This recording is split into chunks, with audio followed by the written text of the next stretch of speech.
And I'd like to welcome everybody to our webinar this evening to view our proposed curriculum for high school mathematics. On the screen, you see some directions. If you would like translation this evening, then you can enable the closed captioning by following the instructions on the screen. So I'm going to give it a minute for people to come into the webinar and get translation set up if that's something that you would like. So thank you for joining us for our community viewing. We're excited this year to be doing our community viewing through a webinar. It used to be that we did this in the boardroom at the administration center. And this year we decided to do a virtual community viewing so that more parents are able to fit this into their evening and watch the recording if they're unable to attend. I'm Patty Stevens, and I'm the K-12 math curriculum specialist for North Shore School District, and I'll be explaining some of the process that we followed for choosing Envision as the recommendation for curriculum adoption. And then we also have Nikki Smith. I'll turn it over to her. Yep, I'm Nikki Smith, Assistant Director of Curriculum and Instruction, and Patty and crew are going to walk through the process that we went through over the last couple of years. And I would just say that Patty has put some extensive time with many, many teacher teams into this process. So I'm excited to share that with you and then the recommendation from the team. And then we also have Nikki from Savvis. Hi, I'm Nikki Erdely. I'm a math curriculum specialist with Savvis Learning, and I have been working with the North Shore team throughout this process and help support them through the pilot materials. And I'm happy to be here tonight to talk with you a little bit about the materials that you can expect students to have access to for next school year. Thank you. The purpose of this session is to provide an opportunity for the community to view the materials that the adoption team has recommended for Algebra 1, Geometry, Algebra 2, and Algebra 2 Trig. At the end, we'll also be gathering feedback from you through a Google form, and we'll post that link at the end of this webinar. So our agenda this evening, we're going to explain the selection process that we used to come up with a recommendation for adoption. Then you'll see an overview of the materials that the team has recommended. We'll have a Q&A session where you get an opportunity to ask questions, and then I'll explain next steps in our curriculum review process. If you have questions this evening, you should see a Q&A button in your Zoom controls. So we're going to use that. If you post questions in there, we will someone will answer them in the Q&A and respond to you, or we will answer questions during the Q&A session later in the webinar. So first, I'm going to talk about the selection process we used to come up with this recommendation. So North Shore Board Policy 2020 says that instructional materials shall be selected, evaluated, and adopted in alignment with standards, and they need to prepare students to be college and career ready. All of our curriculum, this would be a core adoption, shall be recommended by the district's certificated employees. And so that means we had a team of teachers, specialists, and someone from our tech department. All of the different areas of our certificated employees came together to weigh in on this decision. So we started by identifying issues, one being that the last curriculum adoption for high school mathematics, Algebra 1 through Algebra 2, was in 2009. And that curriculum was written before the Common Core standards came to be. So it's time for an update. Our current curriculum does not include adequate supports for struggling learners or progress monitoring tools. So those were big considerations when we looked at a new curriculum. And The online access for our current curriculum will be discontinued by the publisher because you can imagine technology's come a little bit of a way since 2009.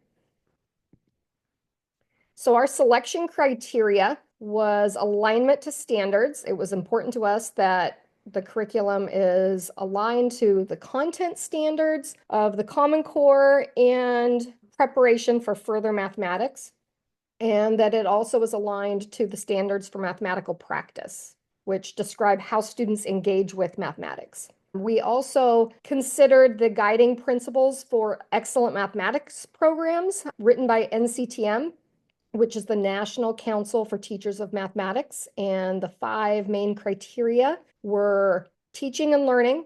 We wanted effective math teaching practices supported by any curriculum that we looked at. Curriculum, there are certain criteria for looking at curriculum and making sure they are research-based. That was important to us. We wanted it to support access and equity for all of our students.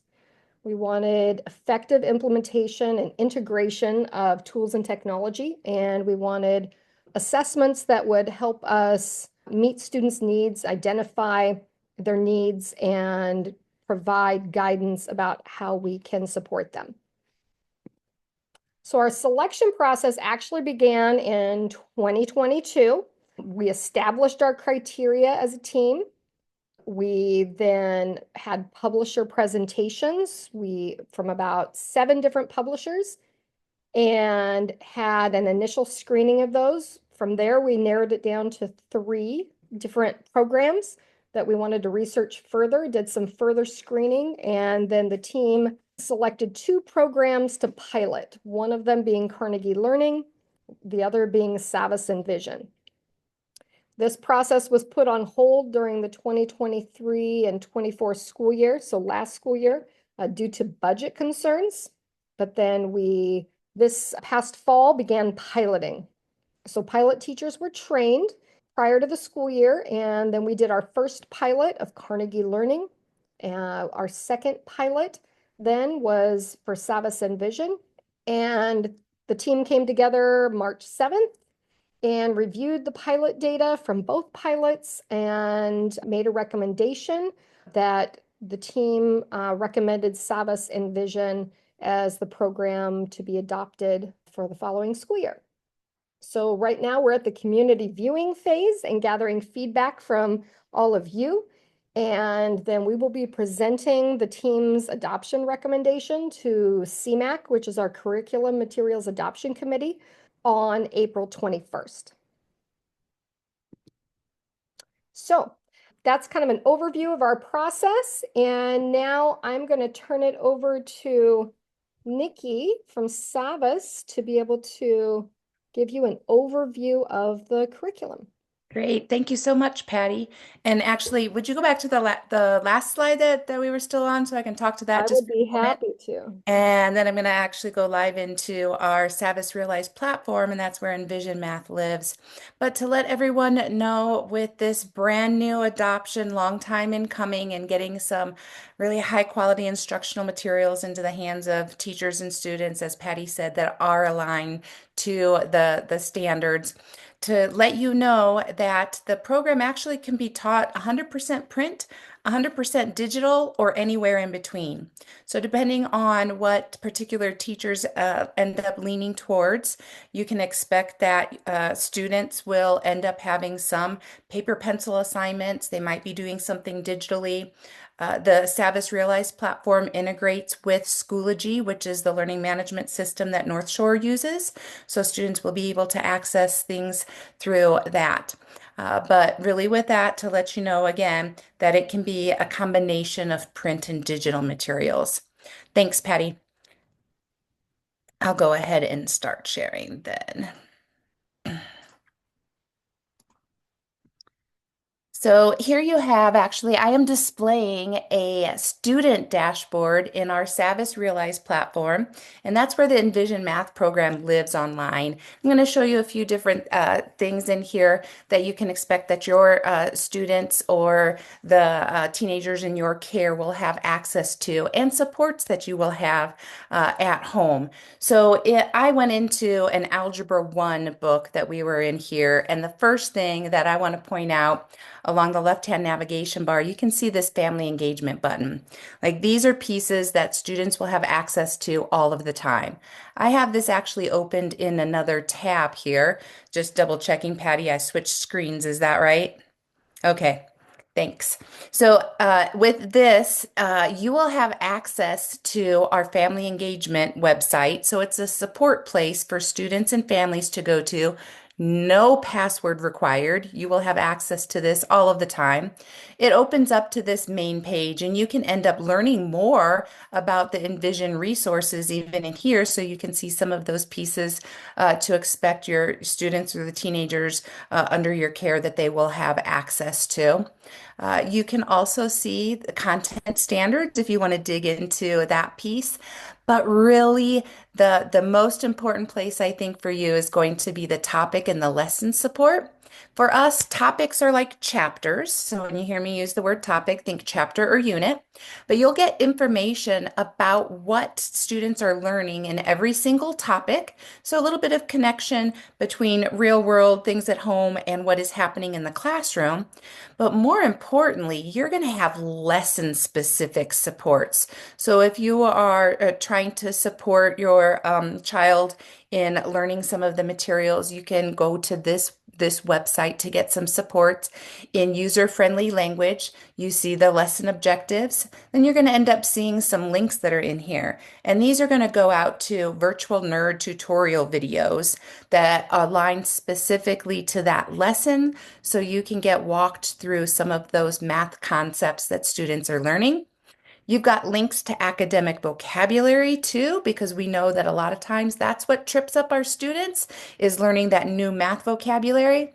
My goodness, we even have ideas of, hey, if you're going to go out there and do a search on the internet, here are some terms or phrases that you can type into that search bar to make sure that you get back exactly what you might need.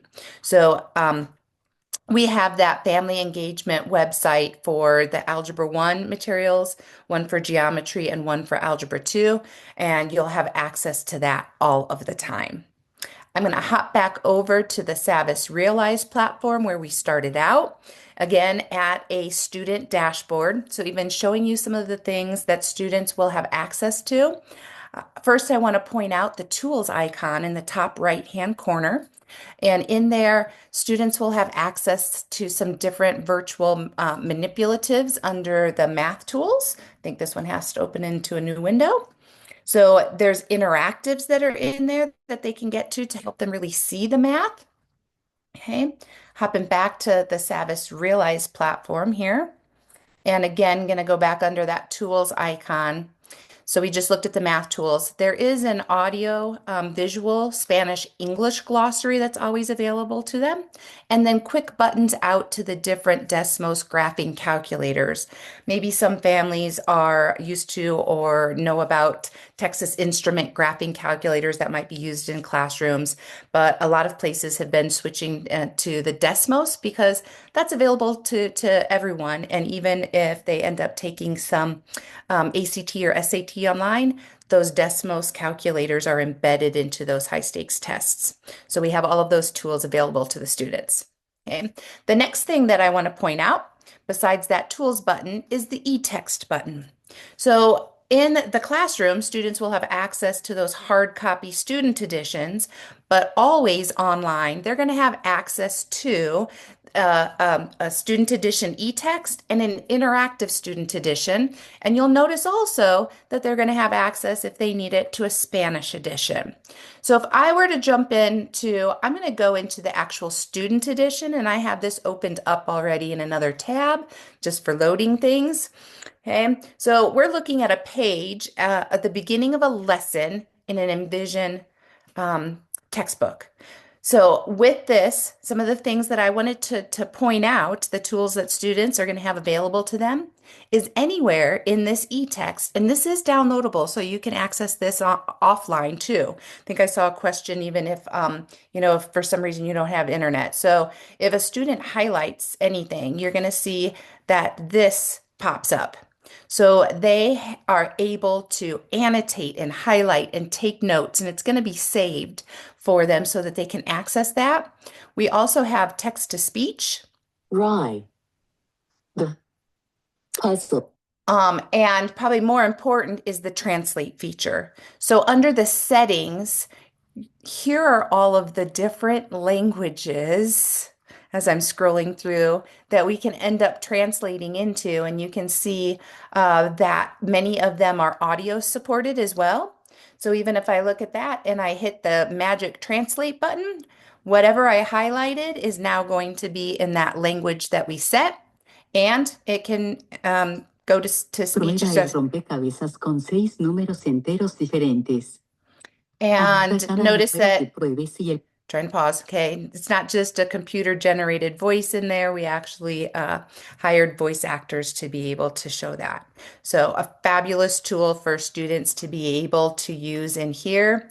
Even, I'm going to back out of this. They're going to have access to, like, if they bookmark anything or any of those highlights, so they'll be able to access this here.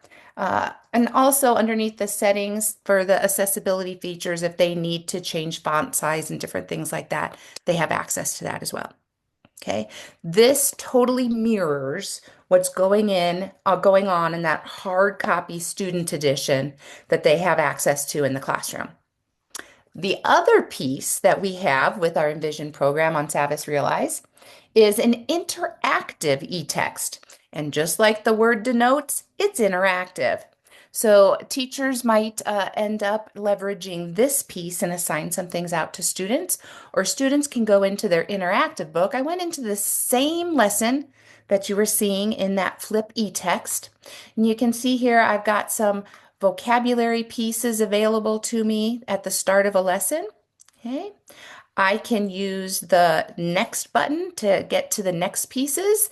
That should look familiar to what was on the page. So this is the first step of a lesson. And then students have access to enter in their thoughts in here in that interactive e-text as well.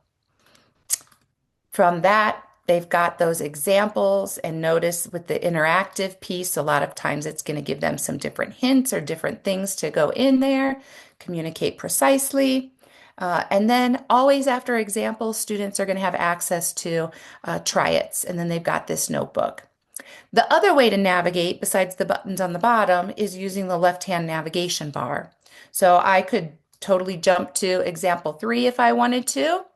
Okay, and I think I wanted to go to this one specifically because this try it in here actually has an interactive in here. I had gone in as a student and actually played around with this, but notice that students would be able to, when they move the points around, they actually can check their answer. So they can end up seeing, hey, what I graphed, here's what I graphed. Here's what the actual answer is. I was spot on. So they have some of that immediate feedback right there in that interactive text that they always have available to them. Okay. With that, I'm going to jump back to this was all accessed through that Savvis Realize platform. Seeing what this ends up looking like for students, and you see all of the topics that students have access to. Even if I click into, I was in topic 3, I do believe. And just to show you that lesson that we were in, that lesson 3.2 on linear functions, notice there's that family engagement website that students always have available to them. There's their different versions of the student edition, and they always have access to virtual nerd tutorial videos aligned specifically to that lesson. You can expect to see usually 1 to 3 virtual nerd tutorial videos per lesson that students have access to with that. Okay. I'm going to pause there for a moment, and even Patty, Patty and Nikki, you've been there along the way. other things that I might have missed or questions that you have that I could show the group right now too? Sure. So there's a question about the interactive. The question is, will there be a traditional textbook and also the explanation linked to the videos? Will there be text-based explanations in a standard print style? That excellent question, right? So even going back to the regular student edition e-text, so the first thing that I showed the group here, this actually is the standard page that would be in a hard copy book that's going to be in the classroom.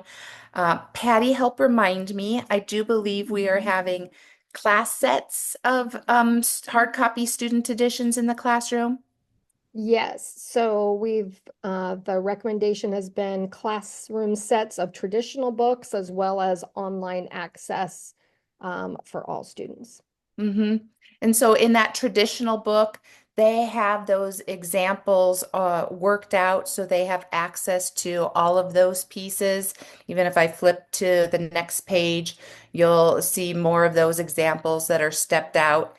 And then the try-its are designed for, all right, now we're going to go ahead and have students try those out in class to be able to get some feedback from the teacher. Okay.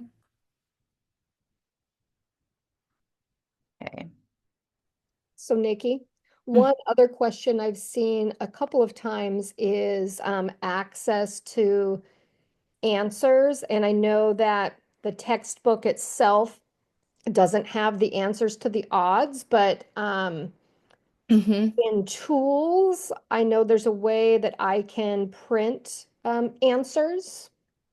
And Um, that is for teachers. yes. And teachers, when they log in, of course, it's going to look a little bit different. But for teachers, under their tools button, they have access to answers and solutions. So that'll be part of the things that we will talk and discuss with all of the North Shore teachers in how they might use that, how they can access it, and maybe display it to the front of the class for students to be able to check some answers, or maybe they print off a certain portion of it and have a certain spot in the classroom available for those answers and solutions in case students need to go see the worked out solutions for the practice portion. Or they could post it in their Schoology. They could upload it to that. Exactly. And Nikki, one more question. There was a question about iReady assessment and whether there would be similar type assessments for this adoption for the Savas curriculum. So I can answer about the iReady. It's assessing skills through kindergarten to eighth grade math. And so for this one, iReady wouldn't be appropriate at that high school math level. And for the assessments for Savas, I'm going to have you answer, maybe you could show a little bit about what the reports would look like, or what I would say is that there are assessments, they're online. Another question is, would there be animations during the assessments? And could they be turned off? And I don't remember seeing any animations during. Um, yeah, for assessments, no animations if because teachers will have access to print or digital options for assessments. And with that, if they do it digitally, you can definitely expect students to come into contact with those tech enhanced items in the digital assessments, just like they would see on one of the high stakes kind of tests for that. So that could be multiple choice, multiple select, drop down, fill in, drag and drop, different things like that for those assessment pieces. And teachers and students, or teachers have access to a quick 5-question lesson quiz after every single lesson that they could choose to use. There are also topic assessments and topic performance tasks. And to help with that spiral bit, teachers will have access to cumulative benchmark assessments after every even topic for that piece. More so if we're talking like the iReady piece, and that is more of an intervention. a piece for, as Nikki said, K through eighth grade. Something built into the Envision program, should teachers choose to leverage it, is something called Savvy Adaptive Practice. And that's aligned to the specific lesson. So they could choose to use that for lesson practice. And then based off of how students are answering, if they're struggling a little bit, the assignment will actually force them into, hey, maybe go look at this example or watch this virtual nerd video before continuing. If students are showing that it's clicking right away, it's going to let them know that, like, hey, you're doing a great job. Now try this and maybe push that concept a little further. And the Savvy Adaptive, it's going to make sure not to put them in an unproductive struggle. Hey, it is usually between 8 and 15 type of questions. Uh, I mean, Savvis does offer another product that's kind of like that iReady piece. But that's up to North Shore for those pieces with that. So really that adaptive piece is in Envision, just like you would see in the iReady. And we do have those diagnostic exams, like in iReady, students take those like usually 3 times a year, if I'm not mistaken, to be able to see that. Um, with that too, because students always have access to, how am I doing? What does that data look like? Like, where am I doing well? Where might I be struggling? Um, as soon as students turn in anything digitally, they're going to get something that's called a score summary report. So I don't care if it's a practice assignment, if it's a quiz, if it's a topic assessment, they're going to get this score summary report that shows, hey, you did great on these concepts. You need a little bit more practice on these concepts, so it actually spells it out. And then they'll have the ability, if the teachers turn it on, to be able to see the question and how they answered. So you as a parent or a guardian, if you knew that there was a topic assessment going on Tuesday and your student gets home, you can say, hey, let's go ahead and go into the platform and I want to see your score summary report to see how you did. Gives a little bit more information than just a number score. It lets you see, okay, these are the concepts that they were doing well with or struggling with. I see in the Q&A, do the lessons offer multiple ways to solve problems? Most definitely. It's not just this way or the highway type of thing. So we make sure that the students realize that there are multiple pathways. Even the start of every lesson, the step 1 of a lesson, we call explore. And students get to engage in this task, usually with partners. But with that piece, it's solve it any way that you see fit. And we get to have those discussions and maybe see, like, I don't know that I want to say there's a best way, but maybe the best way to Patty is because she feels more comfortable with it. But maybe the way that Nikki solved it was more efficient, if you'd like to say. Doesn't mean one's more right than the other, but then we get to have those great conversations in class about that. Okay. I'm going to pause there, Patty. See how we're doing on time and possibly other questions. Yes, so I do not see other questions right now in the Q&A. So I know that some of our parents have been asking for more questions about the online support. And I know you showed that the website with the topic support, but I know there's also a guide that they have, a parent guide. Oh, yes, I think that we put that link in the document that you have for everyone that has joined. Mm-hmm. So I know that was a question, and I think maybe this might be a good time to give people the link to be able to explore. So I'm going to go ahead and share my screen. So we've created a one-pager with some links for you to be able to explore. And I know that it had also been put in the Q&A, but this document here has access for you to go on and explore the student online platform. So the URL is savasrealize.com. There are 5 different usernames. You can log in as parent 1, parent 2, parent 3, parent 4, or parent 5. All the same password, capital W for welcome with an exclamation point. And that'll allow you to explore the platform that your students would have access to. There's also a user guide for parents that is popping open and will give you an overview of some of the things Nikki already talked about, like viewing and accessing assignments, submitting them, grades and teacher feedback, all of that. So that might be helpful as you explore. These are those family engagement websites that are available for each course. We also have the link here to a feedback form. We would love your feedback about the Savas Envision curriculum. And so after you've had your questions answered, we'd love for you to fill that out. As you explore those things, it's really your opportunity to ask more questions. So feel free to use that Q&A feature to be able to ask questions, and we're happy to answer them. Even too, as we wait to see if some questions pop in, Patty, I think, and group, the username and passwords that Patty shared with you is going to give you a student view of the dashboard where I was.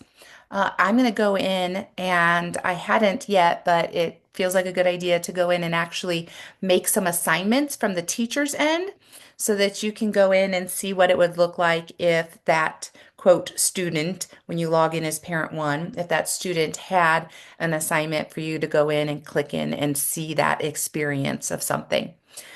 I promise you don't have to actually do the math. You can just click through if you want, just to see what the results and have that experience.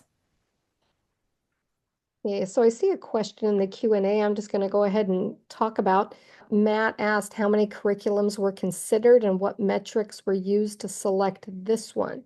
So our process, when we began a wide search for curriculum, and we set our criteria to start with using our first criteria was that it's aligned to standards. Anything not aligned to standards was not considered.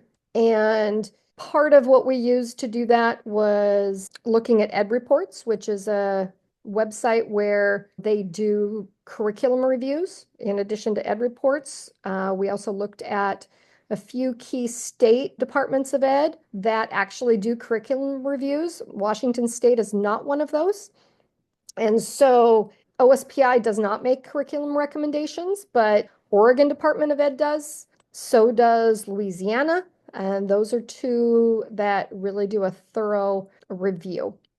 So we looked at multiple sources, and then using our own criteria, which I had outlined on a previous slide, really being those 5 guiding principles for excellent mathematics programs defined by NCTM. And it was quite a thorough process looking through the criteria and setting our rubrics for looking at curriculum.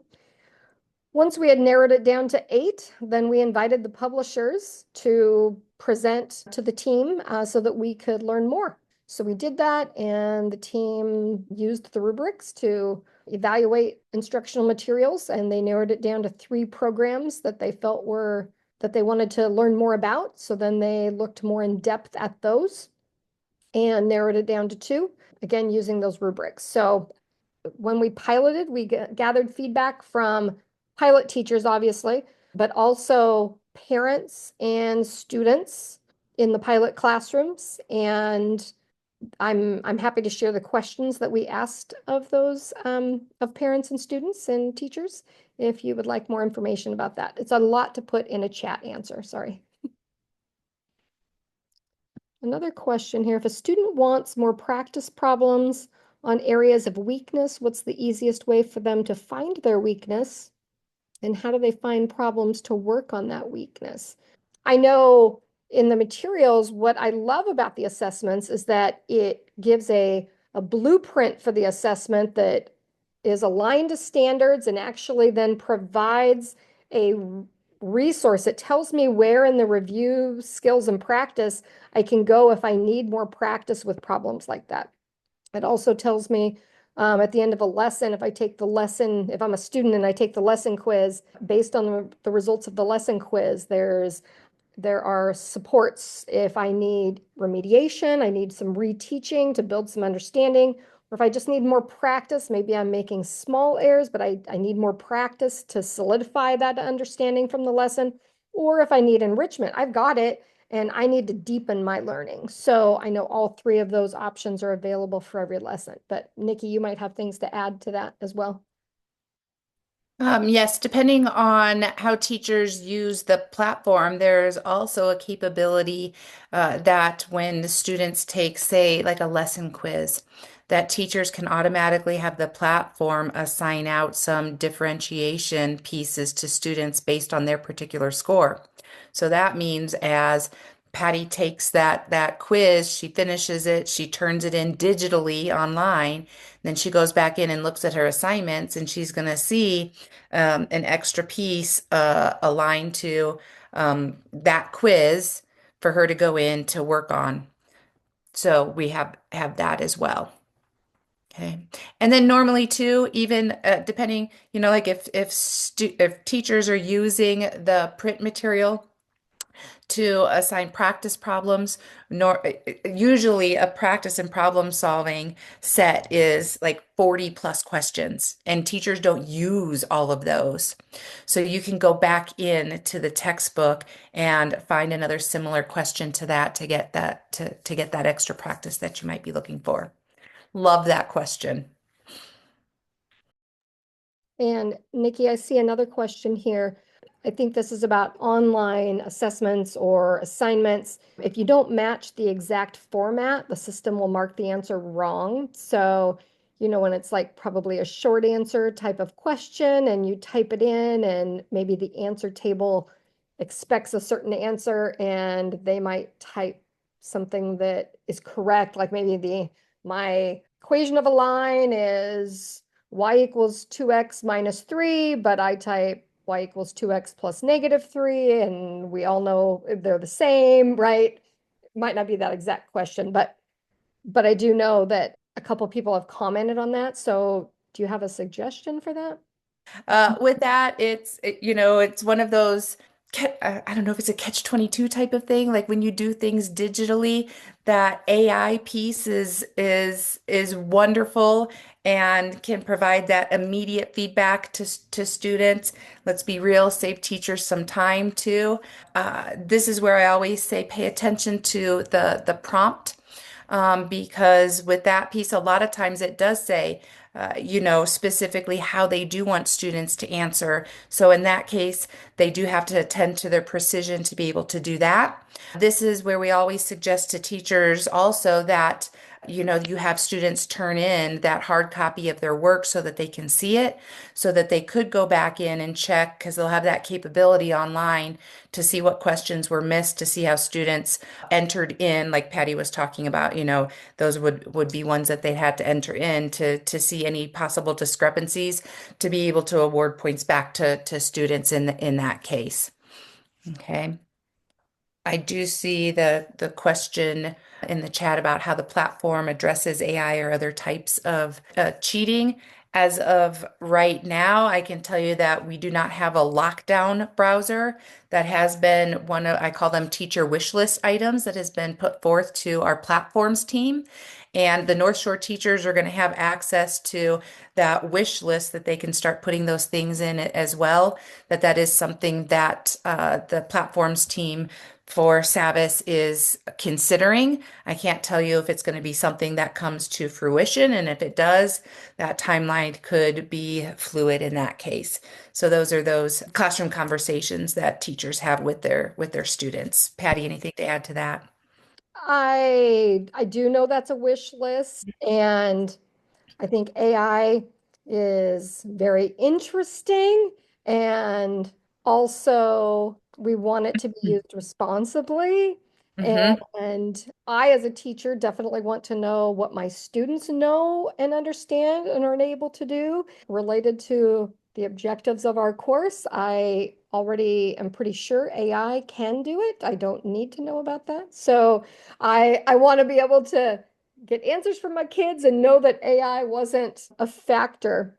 So I think one of the things we can all do as teachers is teach responsible use. There are times where it can be helpful, and there are times when it would give us a misunderstanding about what our students actually know, like, if we're misled about what they actually know, and that doesn't help any of us. Yep. Okay, well, I don't see any other questions at the Oh, moment, me either. Mhm. but feel free to continue posting questions. I am going to go ahead and talk about next steps in our review process.